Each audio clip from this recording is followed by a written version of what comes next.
Sure, here's the translation of the passage into fluent American English. Now, the snake was the most cunning of all the wild animals that the Lord God had made. And it asked the woman, "Did God really say, 'You must not eat from any tree in the garden'?" The woman replied to the snake, "We may eat the fruit from the trees of the garden. But God said, 'You must not eat the fruit of the tree that is in the middle of the garden, nor touch it, or you will die.' The snake said to the woman, 'You will certainly not die. For God knows that on the day you eat from it, your eyes will be opened, and you will become like God, knowing good and evil.' When the woman saw that the tree was pleasing to the eye, and desirable for gaining wisdom, she took some of its fruit and ate it. She also gave some to her husband, who was with her, and he ate it. Then the eyes of both of them were opened, and they realized they were naked. So they sewed fig leaves together and made loincloths for themselves. Then they heard the sound of the Lord God walking in the garden in the cool of the day, and the man and his wife hid themselves from the presence of the Lord God among the trees of the garden. But the Lord God called to the man, 'Where are you?'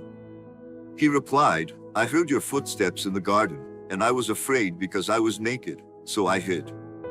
And God asked, 'Who told you that you were naked? Have you eaten from the tree that I commanded you not to eat from?' The man said, 'It was the woman you gave me as a companion. She gave me fruit from the tree, and I ate it.' Then the Lord God said to the woman, 'What have you done?' The woman said, 'The snake deceived me, and I ate.' So the Lord God said to the snake, 'Because you have done this, cursed are you, more than all livestock, and more than every wild animal.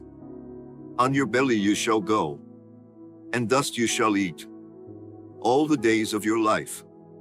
I will put enmity between you and the woman, and between your offspring and her offspring.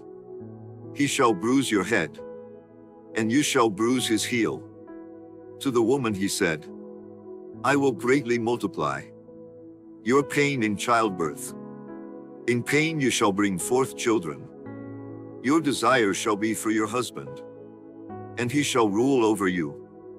And to the man he said, 'Because you have listened to the voice of your wife, and have eaten of the tree which I commanded you, saying, You shall not eat of it, cursed is the ground because of you. In pain you shall eat of it all the days of your life. Thorns and thistles it shall bring forth for you, and you shall eat the plants of the field. By the sweat of your face you shall eat bread, until you return to the ground, since out of it you were taken. For dust you are, and to dust you shall return.' Adam named his wife Eve, because she would become the mother of all the living. The Lord God made garments of skin for Adam and his wife and clothed them. Then the Lord God said, 'Behold, the man has become like one of us, to know good and evil.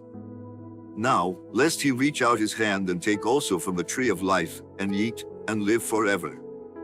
So the Lord God banished him from the Garden of Eden to work the ground from which he had been taken.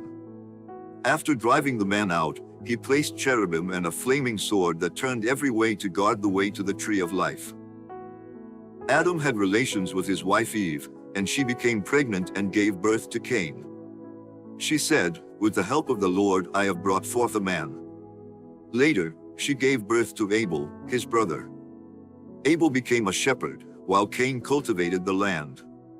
After some time, Cain brought an offering from the produce of the ground to the Lord. Abel, on his part, brought the best portions from the firstborn of his flock.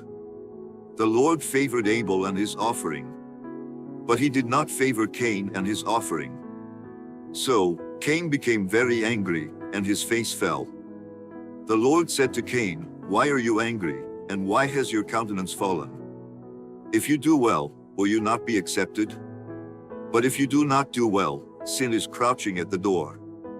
It desires to dominate you, but you must master it.' Cain said to his brother Abel, 'Let's go out to the field.'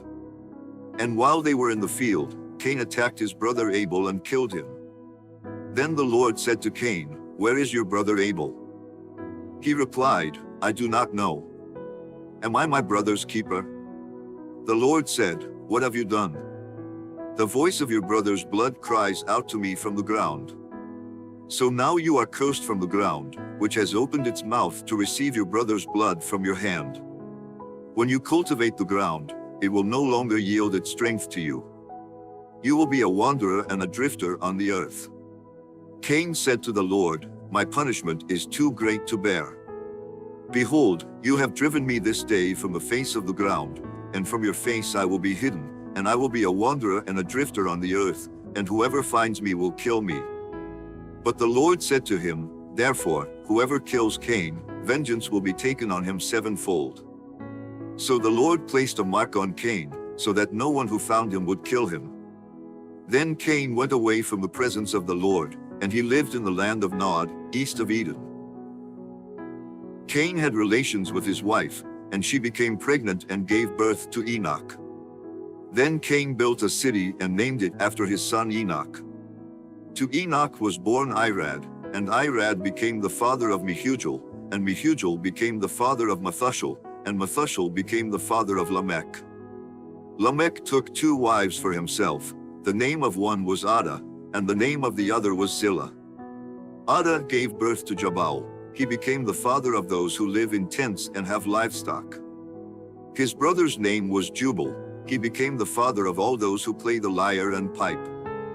Zillah also gave birth to Tubal-Cain, the forger of all implements of bronze and iron, and the sister of Tubal-Cain was Naamah. Lamech said to his wives, Ada and Zillah, Listen to my voice. You wives of Lamech, give heed to my speech.